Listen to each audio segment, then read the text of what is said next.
Hello once again, everyone. One more video to do for today, and we're talking Sega. I don't really talk too much about them, it's been quite a while, but apparently, I guess before we get into this, I should say, as everyone is well aware, Sega, at one point in time, was one of the top dogs.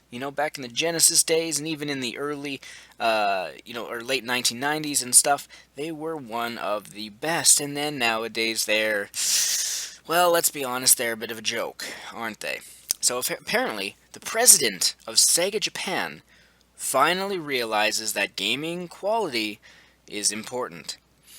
So you're saying that for some reason, the past, I don't know, 15 years since 2000, you've thought quality wasn't important? Is that what you're saying here? Well, let's get into this, shall we? So, over the years, Sega's fortunes, quality of games, and popularity have declined quite considerably. More recently, the publishers decided to move over to mobile, which, again, bad idea, and you can't have quality and fucking smartphones. You just can't. Impossible. Not possible. But it seems that the president of the company, Satomi, thinks that may have been a bad idea. Well, first of all, no shit, Sherlock. Second of all, I hope if you're serious about fixing this and going into quality, you back out of the mobile market and go back into console market. That would be a brilliant strategy move, or strategic move. But anyway, first a bit of context. Satomi is actually, and I apologize if I pronounced that wrong, is actually from Sammy Corporation, who bought out Sega a fair few years ago. Sammy has a history of mostly doing pachinko in Japan, and while they did a few games over the years, it was never their main line of business. But anyway, so the direction of Sega since Sammy took over is not an entirely surprising one, as they've almost ignored what made games work and went after what they thought would make money based on their pachinko expertise. Tisk, tisk, tisk, Sony. So, with that in mind, it seems that Satomi has finally realized that Sega is in fact a gaming company. So you've been in charge for 15 years or so now, and you just now realize that Sega was a gaming company? Did you not do your research? Did you not know what they did before you guys bought them out? Did you... Uh, that's like saying, oh, let's buy out Nintendo. Oh, what? We thought they were a bakery. They did video games? Oh, pfft. Like, seriously, what the hell? But anyway, in a recent interview with Famitsu, he made the following and rather telling comments. Let me just scroll down here a little bit more. As far as the Western market goes, we learned a lot from Atlas. If we can make a title with proper quality, I believe there's a good chance for it to do well even in the West for players that like to play Japanese games. As Sega owns Atlas, remember that happened, it is interesting to see that they have noticed how well their games have done over the years, and it's clear that Sega has given them more freedom on upcoming games like Persona 5, which Sega did say that they, even though they bought out Atlas, they weren't going to touch them, they weren't going to force them to do anything, they were going to give complete creative freedom. That's a good thing. Thank you for that, Sega. But, and I gotta question one thing before I continue. He says he didn't realize, I guess, that they were a game company before, or he now realizes it. And a whole thing about quality. Would you assume that they weren't doing quality games before? Would you think that it was a smart move to go from quality to not quality? I don't know. Anyway, it may look rough if you look at it from a Japanese standpoint, but on a global scale, the PS4 has a record-selling history, so I believe there's a good opportunity there. So it makes me think, they're gonna favor the PS4 console out of everything, which honestly, that is a safe bet somewhat, depending on how Sony's future goes. I don't think they should single out Nintendo. I mean, I'm still very unhappy with Nintendo, but I mean, for the Nintendo fans, do I think Nintendo deserves proper Sega? Probably not. Do I think the Nintendo fans do? Yeah, some of them, the old Sega fans, went to Nintendo for the most part. So, there's those people there that do want the old Sega back. Is it possible that this guy can even bring that back since he wasn't the one there when Sega was good? That's a question up in the air right now. Who fucking knows? All you can do is hope. For my gut feeling, I think they're going to try, but I don't think they're going to achieve. I mean, I think they're going to improve, but I don't think they're going to hit that same cap, that same high level. They're going to hit the glass ceiling. They're not going to shatter through it.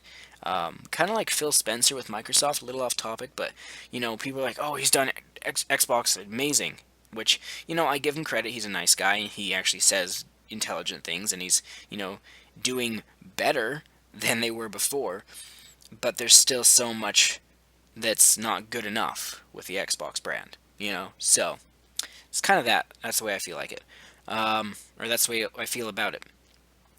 So considering the myopic focus on mobile these days, it's nice to see that publishers are finally cottoning onto the fact that game consoles are still a massive and clearly viable market. Obviously, it's like fucking tell that to Konami, who, it's like, you fucking idiots, you were on consoles for 20 plus years or so, and then all of a sudden, whoop, you're ditching it. Like, what the fuck? You're ditching what made you irrelevant, or what made you relevant and what made you alive. So, I don't know. So he says, I've been talking to the employees about how we should start putting serious consideration into quality from this point on, especially in North America and Europe, where it's always been more of a focus on schedules. I believe that if we can't maintain quality, it would be better not to release anything at all. So now he feels this way. He says he's talked to employees about how we should start putting serious consideration into quality. So I guess before this, you weren't talking, all right, let's really push for it, guys. Let's do some quality. And he says here, the focus has always been on schedules, meaning, what does that mean? Releasing games. Develop, release, develop, release, develop, release, develop, release. You know, just, you know, spit out games with no fucking quality.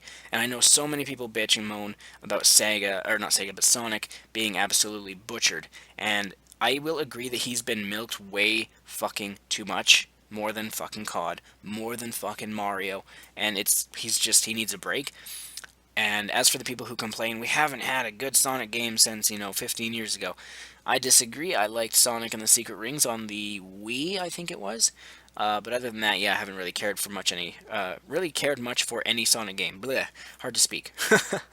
But anyway, so let's continue here. He says, we did our best to build a relationship of mutual trust with older fans of Sega, but looking back, there have been some titles that have partially betrayed that trust in the past 10 years. Try 15 years. Sega in the 90s was known for its brand, but after that, we lost trust. And we were left with nothing but reputation. That's kind of like Apple. People just buy it, they're overexpensive things, and they get away with it because of their fucking reputation and because of their fucking name. For this reason, we'd like to win back the customers' trust and become a brand once again. So, all of this is exactly the right kind of thinking for someone at the executive level of a game publisher. You are there to bring quality games to your customers, so chasing the financial figments of your imagination will not somehow net your company millions, as it will ignore your customer's base. Tell that to Nintendo. Since we are seriously considering quality, I can't make that promise for the time being, but I believe we will announce something for home consoles at Tokyo Game Show. So with that in mind, I am hoping that we may have yet to see another Virtual On game, especially its 20th anniversary, blah blah blah blah. All in all, if any of the above has any weight to it, then I am cautiously optimistic that Sega's worst days could be behind it. What needs to happen now is Sega's finally start focusing on what made them great in the first place, work on as well as release quality games to eager customers. So, I don't know, like I said, I don't know if this is going to happen. And so apparently at Tokyo Game Show, they've said that they're going to have a, big surprise announcement. So whatever that means, it's probably a game for PS4, most likely. For me personally, I was seeing people saying like, oh, what would it take for you to jump on board with Sega? Let me just say, I was never a big Sega fan in the days of NES and Sega Genesis and all that. I somewhat hated them, but I didn't, it was, I don't even know if hate's the right word. I don't know, they just weren't for me, really. One of my cousins had a Genesis, and I liked it. We played some Sonic together and whatnot, but I was always NES, that was my thing, and Super Nintendo and whatnot. But for me, what would Sega have to do for their big announcement? Be like, surprise, bitches, the Sega Genesis Reborn console is revealed, we're in the console market again. And, it would be considered, I guess, a 9th generation console, and it would release, same time as NX or whatever, and I'd probably jump ship. I was never even a major Sega fan, and I was always Nintendo, but I think I would honestly jump ship and be like, see you, Nintendo, I'm going over to the Sega Genesis Reborn. The SGR for short. But, just to spite Nintendo, that's the only reason I would do it. I mean, I'm not saying they wouldn't have good games on a new Sega system, but my point is, I'm just so fed up with Nintendo's bullshit and their, decisions. I mean, their games are still top-notch, but as I've said, I don't need to get into a rant on that. So, anyway, what will Sega's big reveal news be at not Gamecom, Tokyo Game Show? To be brutally blunt, I think it's just going to be another fucking Sonic game. I really do, and I don't have my hopes that high for it. But if it is anything remarkably amazing, then I'll do a video on it. Anyway, I'm Original Bloody, as always, stay tuned. More videos coming soon. As always.